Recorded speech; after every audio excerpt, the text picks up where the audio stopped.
هي بس واحد معك. المرور تتعب بحدها. No, no, no. No. Okay. It's all right. You're all right. You're all right. All right. Okay? You're all right.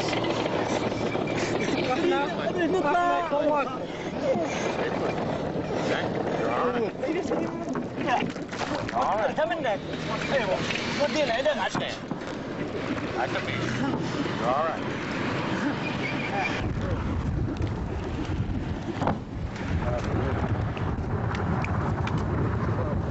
He comes back around, not my right lap, there's trouble.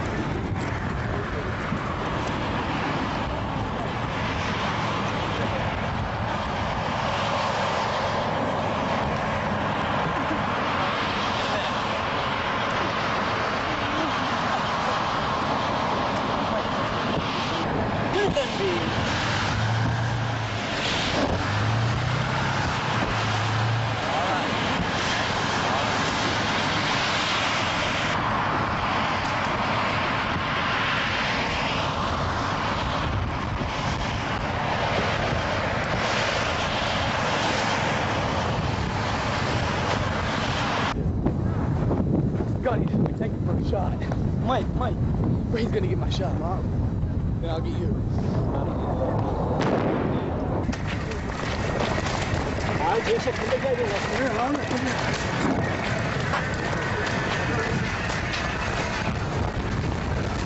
Mike. Somebody wants to more dangerous here. Hey, Down. All of you on your face. English. English. Down. All the way down. All the way down. I got it. Good شماك والله. Good شماك. Oscar. Hey. Take off your jacket. Take it off. All the way over.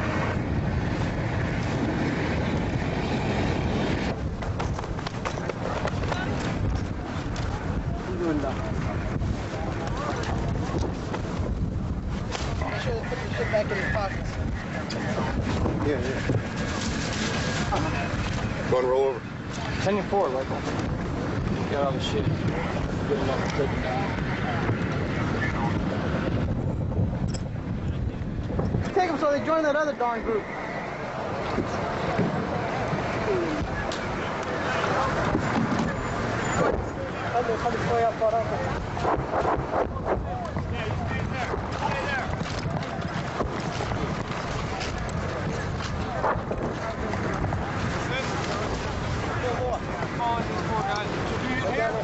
Roll them back. Okay. Right there. Here, put them right on the end. Let's go. All right, let's go over here and figure out what we got. Who's this? Right.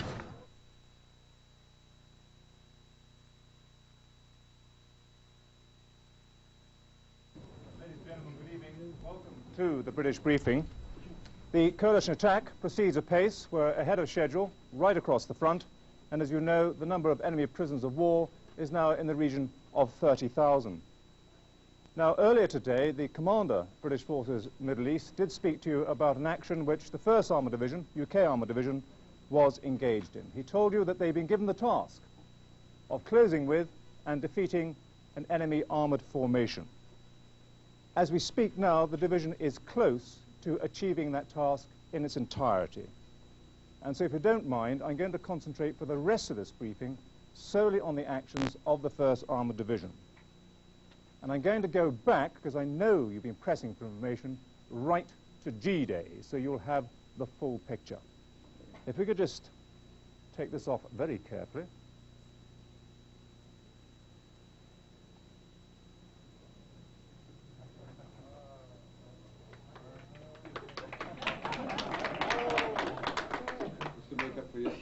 Thank you, ladies and gentlemen. I hope the rest is as good. Now, if I can just point a few things out for you here. First of all, let me make the point that this is quite obviously a schematic representation of the division's our actions. It is a general impression only. It is not to scale. There are no distances marked on here. I will not give out any distances. That remains a matter of operational security. All I can tell you is everything north of here is Iraq. Everything south, on a much smaller scale, is Saudi Arabia. Just to explain some of the symbols here, the green strip at the bottom represents an obstacle belt. These red markings here represent enemy infantry divisions which were dug in along the obstacle belt. Now, very poor quality troops, lorried infantry only, very much written down as a result of the bombing campaign and of the artillery bombardments. They have caused us no concern at all. We bypass them, and I don't intend to mention them again throughout this briefing.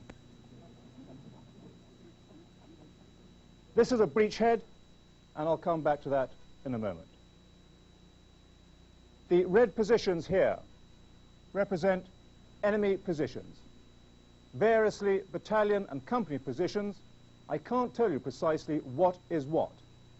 All I can tell you is I tried to represent size, as you can see, but I couldn't be positive about what is where. We've also put up here indications of the equipment found in general areas. Now, one very sharp journalist earlier came up and said, "That's a T-72." And he began to make, I could see in his eyes, lots of deductions. Let me just tell you, that is indeed a T-72. It doesn't mean there are T-72s in this position. It means only that my defense budget ran out when I made those, and I couldn't make any others. All right? So that represents only tanks. Similarly, this represents only artillery, and this represents only mechanized infantry. Just to set some broad parameters, then the 1st Armoured Division has been engaged with an enemy armoured formation. The total of those positions there adds up to an enemy armoured division. Now, we would normally expect to find in such a division something in excess of 180 tanks. I don't think we found anything like 180 tanks. Again, that is a result of the bombing and bombardment campaigns which went on beforehand. I can tell you that the UK division has destroyed something in the area of 40 tanks. I cannot be any more precise than that. Reports are still coming in, and I'm sure you'll understand it's a very confused situation, and the division itself is rather more concerned with pressing on than stopping and counting the tank hulks it's leaving in its wake. I do have a few bare details to give you about individual unit actions. My overall message is, I'm doing my best, I'm giving you what I can. What I'm about to give you is all I can give you. If I can start then by taking you back to G-Day, the 24th of February. Now, at that stage, the UK division was in an assembly area off the board, down here somewhere. On G-Day, it moved to 4 staging areas south of the obstacle. On the afternoon of the 24th of February, the Divisional Artillery Group joined American guns, and together they put down a bombardment on the enemy positions in the area of the bridgehead and flanking it. A preliminary bombardment. It lasted for only 30 minutes, but in that time, something around 1,100 tons of ammunition was put down the range. That's rather like sitting under an armada of 60 B-52s for a full half an hour. Not very pleasant. Following the bombardment, an American division moved forward and began to breach the obstacle belt. They had completed that operation by the morning of the following day, G+1, the 25th of February. And they had pushed out to that sort of position there, having gone through the minefield there. A few words about that. The minefield itself, or the obstacle belt, was nothing like as big an obstacle as we thought it might be. In the end, it boiled down to nothing more than some coils of barbed wire, quite a lot of coils of barbed wire, and some mines. Nevertheless, the American division had to take it seriously, had to treat it as a proper obstacle and proceed on that basis. In the event, they put through 8 lanes through the obstacle belt, down which the UK division was to move. And again, the UK division had to take the threat of the obstacle belt seriously and move down those lanes only. So on the morning of G+1, 25th of February, the division began to move through the obstacle belt. And by early afternoon, it had moved into forming up points, those areas where we shake out the battle, in this area here. Now, put like that, it sounds a very simple operation. But when I tell you that the division passed some 2,500 armored vehicles down those 8 lanes, together with a few thousand more soft-skin vehicles, I think you'll realize the magnitude of that task. I think myself it was a very good example of organization and cooperation with an ally. Remember, those lanes were being controlled by American troops. Quite a coordination problem. Now, I wouldn't pretend for 1 minute that there wasn't chaos there. I don't suppose that it went with the precision of the trooping of the colour, but I dare say it was rather better organized than London traffic is on most days. But anyway, by the afternoon of 25th of February, the first elements of the division were ready to break out from here. Now, first to go was the divisional recce. 16th 5th Lancers, who used Scorpion. Following them out very quickly was the divisional artillery group, both guns and rocket launchers. The divisional artillery group moved on to a northerly axis and have remained on that axis, moving forward, obviously, throughout the action. This is so they could bring fire to bear anywhere within the division's area of operations. The task of the 16th 5th Lancers is an extremely important one. It was their business to make their way through the divisional area here, the enemy division area, in order to locate precisely enemy positions and to report back to the armored brigades waiting to break out here. Another and very important task for them was to bring down fire on these positions. And so they had direct contact with a divisional artillery group, and they also were able to call in the fire of fighter ground attack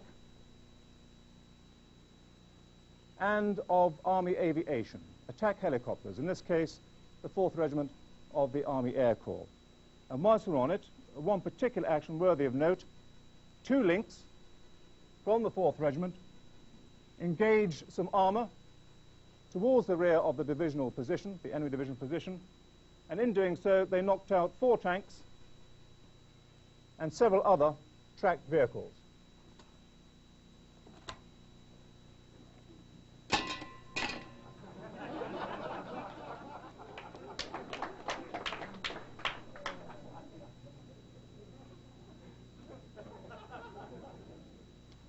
By early afternoon, the first of our armoured brigades, 7th Brigade, broke out of the breachhead. If I may, I'll just remove the recce now. I've explained their task, but we need to make a bit of room on the board. 7th Brigade broke out and moved on a northerly axis and engaged immediately this objective here. Now, a pretty large objective, that one, and so in the event, they were ordered only to take the northern half of the objective, which they duly did. Having done that, they moved on to a second objective here.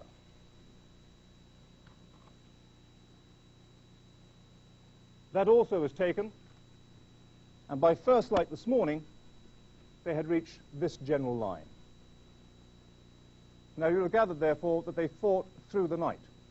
And as General de la Billière said to you today, our thermal imaging sites have proved absolutely invaluable during this battle. A couple of little anecdotes arising from the battle. During the course of it, the Queen's Royal Irish Hussars, who have Challenger tank, were fired on by an